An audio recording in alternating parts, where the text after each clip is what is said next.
চলমান রাজনৈতিক উত্তেজনার মধ্যেই একটা খুবই গুরুতর অভিযোগ পাওয়া গেল নুরুল হক নূরের বিরুদ্ধে। উত্তর সিটি কর্পোরেশন বলছে, পছন্দের ঠিকাদার কাজ না পাওয়ায় বিশৃঙ্খলা করেছেন নূর। সে কি কথা? মানে নূর তো একটা রাজনৈতিক দলের প্রধান, ক্ষমতায় নেই, এখন ক্ষমতায় অন্তর্বর্তী সরকার। তো সেখানে একটা দলের সভাপতি কেন বিশৃঙ্খলা করবে, কেনই বা এই অভিযোগ আসবে? এটা তো সাংঘাতিক ব্যাপার, যেখানে দক্ষিণ সিটি কর্পোরেশনে বিশৃঙ্খলা একটা পরিস্থিতি একেবারে অবরুদ্ধ হয়ে আছে। উত্তর সিটি কর্পোরেশন চালু আছে। সেই উত্তর সিটি কর্পোরেশনে আনুষ্ঠানিকভাবে তারা বলছে নুরুল হক নূরের কথা। আমরা খবরটা দেখি। পছন্দের ঠিকাদার কাজ না পাওয়ায় ঢাকা উত্তর সিটি কর্পোরেশনের নগর ভবনের সামনে গণ অধিকার পরিষদের সভাপতি নুরুল হক নূর বিশৃঙ্খলা সৃষ্টি করেছেন বলে অভিযোগ উঠেছে। বুধবার বিকেলে ডিএনসিসির জনসংযোগ কর্মকর্তা ফারজানা ববি স্বাক্ষরিত এক সংবাদ বিজ্ঞপ্তিতে এমন কথা জানানো হয়। বিজ্ঞপ্তিতে বলা হচ্ছে, গণ অধিকার পরিষদের সভাপতি নুরুল হক তার পছন্দের ঠিকাদারকে কাজ দেওয়ার জন্য ঢাকা উত্তর সিটি কর্পোরেশনের অতিরিক্ত প্রধান প্রকৌশলী মোহাম্মদ আরিফুর রহমানকে চলতি মাসের 18 তারিখে ফোন করেন।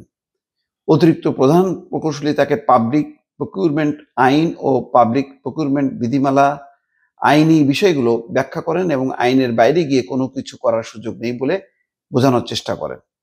কিন্তু নুরুল হক তার কোনো কথা না শুনে তাকে কাজ দেওয়ার জন্য চাপ প্রয়োগ করে আর ডিএনসিসি অফিসে তালা লাগানোর হুমকি দেন। বিজ্ঞপ্তিতে আরো বলা হয়, তার পরিপ্রেক্ষিতে গতকাল মঙ্গলবার বিকেল 3টায় গুলশান 2-এর নগর ভবনের সামনে কিছু লোক নিয়ে গণ অধিকার পরিষদের ব্যানারে বিশৃঙ্খলা সৃষ্টি এবং ডিএনসিসি প্রশাসকের বিরুদ্ধে স্লোগান দিতে থাকে, যাতে ডিএনসিসির স্বাভাবিক কার্যক্রম ব্যাহত হচ্ছে। উল্লেখ্য, মঙ্গলবার বিকেলে ডিএনসিসির প্রশাসক মোহাম্মদ এজাজকে অপসারণ এবং গ্রেপ্তারের দাবিতে নগর ভবনের সামনে বিক্ষোভ সমাবেশ করে গণ অধিকার পরিষদ। পরে সমাবেশ থেকে সরকারকে প্রশাসক মোহাম্মদ এজাজকে অপসারণ এবং গ্রেপ্তার করতে 48 ঘন্টার আলটিমেটাম দেওয়া হয়।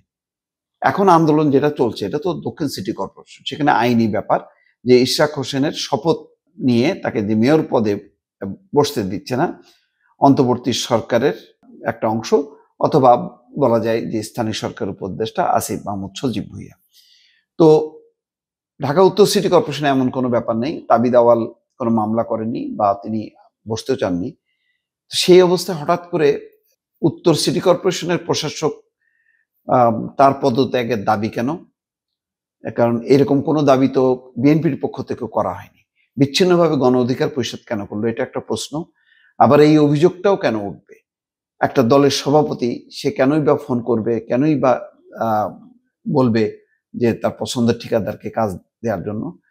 এটা যদি সত্য হয় তাহলে বোঝা যাচ্ছে যে আসলে পরিস্থিতি খুবই নাজুক অবস্থায়। যে যার অবস্থান থেকে সরকার প্রশাসনের নানান জায়গায় চাপ প্রয়োগ করছে, বিশৃঙ্খলা সৃষ্টি করছে, অথবা এমন হতে পারে যে উল্টা দোষারোপ করা হচ্ছে। কোনটা সঠিক কোনটা বেঠিক বোঝা যাচ্ছে না, কারণ এখন নিরপেক্ষভাবে যে কোনো কিছু তদন্ত করবে, বিচার করবে, এরকম পরিস্থিতি সম্ভবত বিশৃঙ্খলার আবর্তে ডুবে যাচ্ছে। দর্শক ভালো থাকবেন, আল্লাহ হাফেজ।